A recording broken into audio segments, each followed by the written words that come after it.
So, you've heard C++ is a beast, right? It's known for being super powerful, incredibly fast, and, well, let's be honest, a little intimidating. But what if I told you we could tame that beast? In this explainer, we're going to lay out a 1-month roadmap to take you from a total beginner to someone who's confidently writing their own C++ programs. Let's dive in and turn this challenge into your next big win. Okay, here's the game plan for the next few minutes. We're going to kick things off with why C++ is totally worth your time. Then we'll get your tools set up. After that, we'll walk through a detailed 4-week plan, tackle some of the trickiest concepts, and finally, we'll look at how you can turn these new skills into a real job. Ready? Let's get started. So why even bother with C++? Well, it is the engine behind pretty much countless high-performance applications. We're talking game engines, operating systems, even massive financial trading platforms. You can think of it as a superset of the C language. It's got all of C's raw power plus a whole lot more. C++ is built for speed and control, and honestly, mastering it is a serious badge of honor for any developer. Every great craftsperson needs a workshop, right? And for a programmer, that means getting your development environment all set up. Now, this can feel like the first big hurdle, but don't you worry, it really just breaks down into a few simple steps. It really just comes down to these 3 things. First up, the compiler. That's the tool that translates your human-readable C++ code into instructions the computer can actually understand. Next, your code editor or IDE. Think of this as your digital workbench, where you'll write all your code.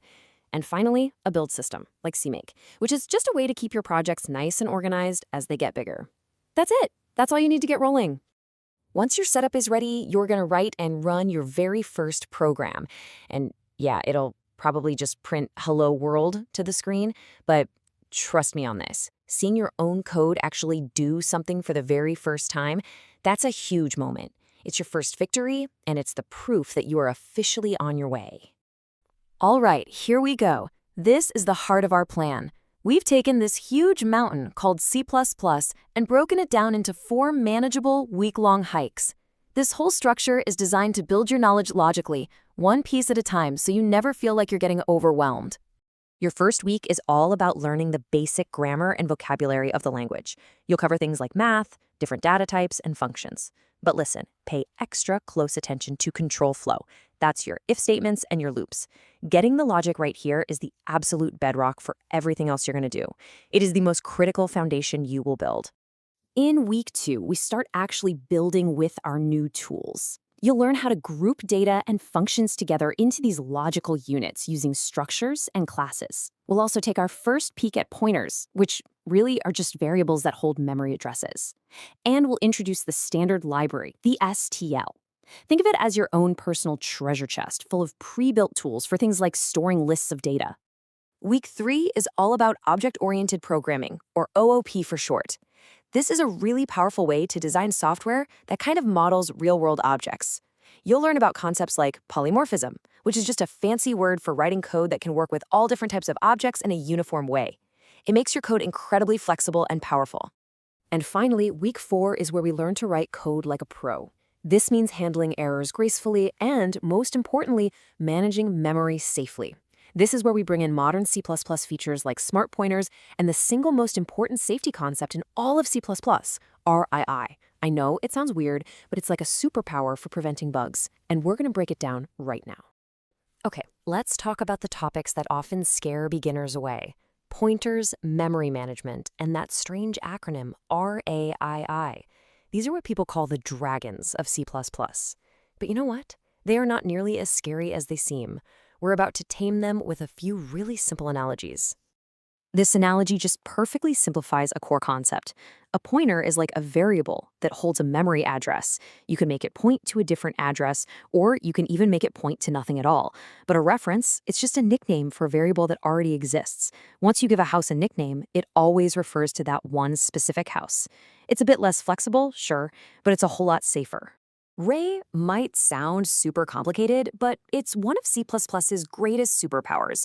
It just means you tie the lifetime of some resource, like memory or network connection or an open file, to the lifetime of an object. So when the object is created, it grabs the resource. The moment that object is destroyed, it automatically lets the resource go. No manual cleanup, no memory leaks. It is a total game changer. So smart pointers are basically the modern C++ way to use that RAII magic automatically for memory. A unique PTR is like having the one and only master key to a resource. You can't copy it, you can only move it. A shared PTR is like making copies of the key. Lots of different parts of your code can share ownership, and there's a little internal counter that makes sure the resource is only cleaned up when the very last key is destroyed. Okay, theory is great, but the only way to truly learn to code is by, well, coding. So let's shift gears from just talking about concepts to actually creating things. It's time to get your hands dirty and build some real projects. Here are 3 absolutely perfect starter projects. Building a calculator will test your logic and how you handle user input. A to-do list will get you working with data structures like vectors to store all your tasks. And a number guessing game is a super fun way to master loops and conditional statements. Each of these directly reinforces the fundamentals you just learned. Now, the real key to success here isn't trying to cram for 8 hours on a Saturday. It's consistency. Try this simple 1-hour daily routine. A little bit of review, a solid chunk of time on your project, and then just a small slice of time learning one new thing. Doing that every single day will build incredible momentum and make all this knowledge actually stick. So you've put in the work, you've built some cool little projects. Now what? Well, for a lot of people, the end goal is landing that first job. So let's talk about how to get ready for a junior C++ developer interview. I know, seeing this question can be intimidating, but it really shouldn't be. The whole point of a junior interview isn't to trick you. It's just to see if you have a solid grasp on the fundamentals, the very same ones you just spent a month learning. Here is your study guide. You need to be ready to explain those dragons we just tamed, pointers and RAII. Expect to solve a small coding challenge on the spot. Know your basic STL containers like vector and map inside and out. And of course, be ready to talk about the projects you built. And critically, learn to read compiler errors. They aren't insults, they're clues. Understanding them is an absolutely non-negotiable skill. And remember, you do not have to do this alone. This entire explainer is based on the fantastic C++ roadmap over at roadmap.sh. You can actually track your progress there, star the project on GitHub, and join their massive Discord community to ask questions and learn alongside thousands of other people who are on the exact same journey as you. Your C++ quest has officially begun. Now go build something amazing.